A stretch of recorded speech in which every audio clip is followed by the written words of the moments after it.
Vamos falar do Vasco da Gama? Obviamente, né? Ficou no empate em 0-0, mas eu não vou falar especificamente do jogo, porque eu quero projetar para amanhã. Amanhã o Vasco já tem compromisso contra o Lanús, pela Copa Sul-Americana. É o jogo em São Januário, então a gente vai ter aí mais um jogo decisivo pro Vasco nessa Copa Sul-Americana. O Vasco até aqui invicto na competição, uma vitória e um empate. Aquele empate teve sabor de derrota, mas tá tranquilo por enquanto, buscando essa classificação na Sul-Americana. Mas aí o que eu queria usar de gancho do jogo de sábado, eu sei que o pessoal quer repercutir ainda e quer falar do clássico, com razão, né? É a questão da postura do time. Porque na semana passada eu passei a semana aqui debatendo aquela sonora do Carille, né? Falando sobre a postura do time, porque ele foi a público e falou que, basicamente ele disse assim, que o Vasco não pode jogar assim, né? Claro que ele não usou essas palavras, mas pela história do Vasco, pelo tamanho do Vasco, o Vasco tem que se impor, coisa assim que ele falou, né? E aí no sábado ele elogiou a postura do time contra o Flamengo. Inclusive o Vasco teve bola na trave, Paulo Henrique meteu aquela bolaça na trave, Léo Jardim fechou o gol.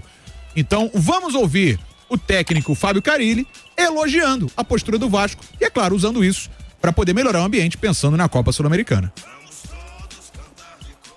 A gente vem nessa sequência como todos e a gente sabe que para esses grandes jogos precisa ser intenso, né? O que mais me deixa feliz hoje foi o comportamento, algo que eu cobrei muito no intervalo contra o Ceará e no final do jogo. Perder, ganhar, empatar faz parte do jogo, mas da forma que isso acontece. Então todos nós, né, até os jogadores também muito indignados com o comportamento lá. E hoje teve um comportamento bem positivo, né? Sei que o Léo foi considerado o melhor jogador em campo, mas a gente criou também. Se tivesse um pouquinho mais de capricho ali, a gente poderia ter finalizado com gols, né? A resposta foi muito boa desse grupo depois da cobrança que nós fizemos. Tá aí então o Carille revelando, né, a público, que ele fez uma cobrança interna e melhorou. De fato, a gente viu uma postura diferente do Vasco. Não sei se foi por ser Flamengo, pela rivalidade, pela questão do adesivado aí do Maracanã, mas o Vasco, de fato... Não foi o adesivado do Maracanã, não, né? Não foi que acho que isso não... A postura do Vasco, sábado, dá uma esperança do trabalho do Carille pelo menos engrenar um pouquinho, porque, cara, é difícil. É verdade que tá difícil, cara. Taticamente não mudou muito não, cara. Foi o mesmo time, né? Foi o mesmo time, com o mesmo estilo de jogo, com as mesmas deficiências. Qual que é a grande deficiência do Vasco hoje? Marcar o portador da bola. O Vasco não tem pulmão pra correr o jogo inteiro. Por características dos jogadores, por diversos motivos, a gente pode enumerar aqui, o Vasco não tem pulmão pra correr o jogo inteiro. E aí, quando os caras cansaram, as substituições não funcionaram. O Vasco fez um bom jogo dentro das suas limitações, perdeu boas oportunidades, tenho certeza que o torcedor do Vasco tá com aquela do Ryan na cabeça, né? Que o Ryan sai de frente pro Rossi, e aí ele toma a decisão de um cruzamento forte pro Verratti fazer o gol de cabeça. Ele até superestimou o Verratti na questão da velocidade. O Verratti não alcançou, teve que usar o braço, levou um amarelo, foi até bizarro esse lance. Entendo que o Vasco competiu, realmente melhorou a postura, mas evoluiu muito pouco na parte tática. E isso fez com que o Flamengo crescesse, principalmente na reta final do segundo tempo. E aí o goleiro tá lá pra isso, né? Léo Jardim, mais uma vez provando o seu valor.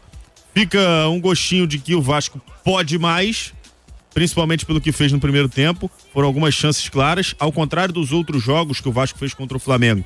Dessa vez teve uma trocação, bola na trave, defesaça do Rossi no chute do Nuno, mas quando esses caras cansaram, o Vasco não teve peças de reposição, enquanto o Flamengo veio com Cebolinha, com Pedro, com Plata. Isso fez a grande diferença. Por isso que no segundo tempo, principalmente na reta final, o Flamengo fez aquele abafa, fez essa pressão. O Vasco não teve pulmão para sustentar 90 minutos daquela forma.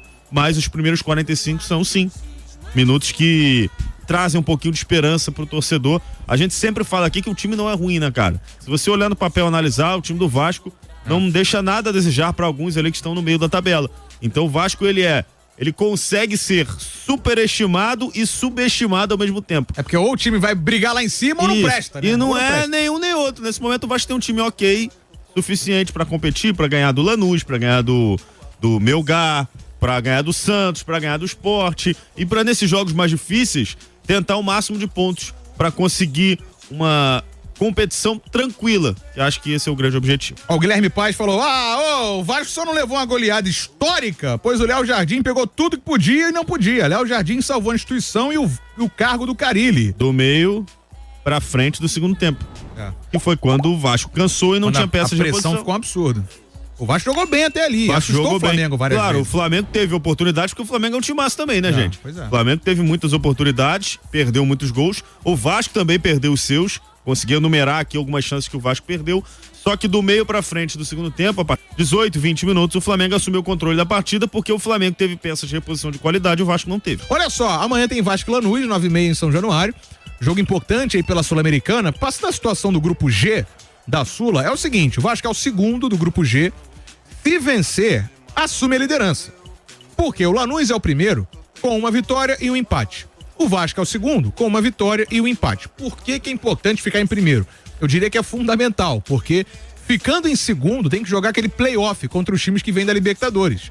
E por mais uma temporada consecutiva, a terceira, não há datas para isso no calendário da Conmebol.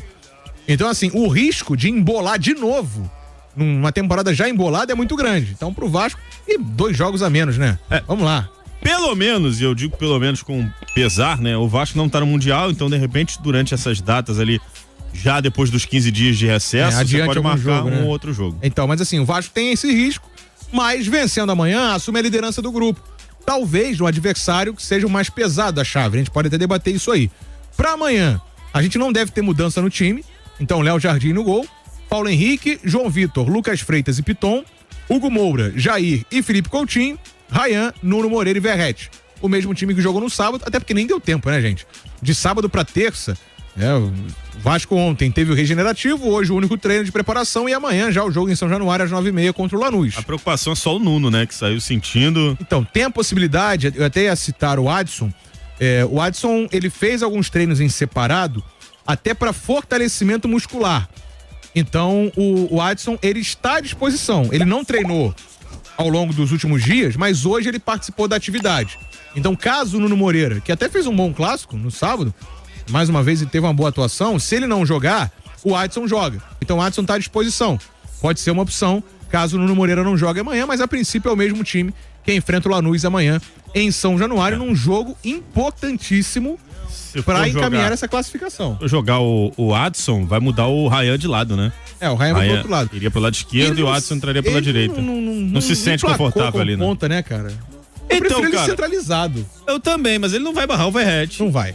E ele precisa jogar. E o Ryan tem que jogar, até porque o Vasco espera vendê-lo no meio do ano. Precisa de vitrine, ele precisa ganhar maturidade, força física, explosão ele já tem, né? Sim. Mas ele precisa entender como é o ambiente de um jogo profissional, não dá pra botar ele no lugar do Verrete, então ele naturalmente vai jogar de ponta. Isso tem acontecido também com o Garré claramente não é um ponta, e ele tá entrando de ponta porque o Vasco não tem outros. E aí o pessoal pegou no pé do Garré, mas eu falei isso semana passada, ele tá jogando fora de posição. Claramente, né? O Garré é um meia central e o Vasco já tem ali o Coutinho, o Paê vinha jogando, enfim. De repente agora ele pode ter essa oportunidade de jogar por dentro. O próprio Nuno não é um ponta, mas ele encaixou. é mais um segundo atacante, mas encaixou ali. Só que ainda assim o Vasco ainda tem uma dificuldade na recomposição defensiva. A entrada do Jair melhorou isso, porque o Paulinho não estava conseguindo fazer, o Tietê também não estava conseguindo fazer. Então acho que o Carille achou o meio campo, né? Com Jair, Hugo Moura. Que partida do Hugo Moura, hein? Melhor em campo mais de linha. Mais uma, né? Pra mim, dos jogadores de linha, foi o melhor em campo. E aí ele achou o time com Hugo Moura, Jair e Coutinho. Nuno, aí vai precisar de um ponta direita, que por enquanto ainda é o Ryan e o Verrete. Vai precisar melhorar a marcação ao portador da bola, mas me parece que o Vasco tá passando um pouquinho mais de segurança enquanto tem perna, enquanto tem fôlego. E aí o segundo tempo tem sido um grande problema. Como o Vasco deve passar mais tempo com a bola contra o Lanús em comparação ao jogo contra o Flamengo, talvez esse cansaço demore um pouquinho mais para bater. Isso pode ser favorável. E é o que você falou assim, o Lanús é o principal time do grupo depois do Vasco. Vem de um resultado em que perdi por 2-0 pro Puerto Cabello. Então, parece que o Lanús virá com desfalques importantes amanhã. O Vasco pode se aproveitar disso. O Lanús também não tá na situação boa, na Argentina não tá com protesto. O clima não tá legal por lá. Então, além dos desfalques para amanhã, o Lanús não tá numa situação legal. Mas na Sul-Americana, nesse grupo do Vasco, talvez seja o adversário mais pesado. Né? O Puerto Cabello é muito fraco, né? Horroroso. Situação do... O Melgar também. E o Melgar tomou 3-0 do Lanús, né? Pois é. Jogando fora de casa. O Melgar, a altitude dificultou muito. O Vasco já é um time pesado, fisicamente não tá conseguindo corresponder aos 90 minutos. E aí, ainda teve algumas decisões erradas do Carille não favoreceram o Vasco naquele jogo. Eu acho que o Vasco tem tudo para passar em primeiro, mas passa por uma vitória amanhã.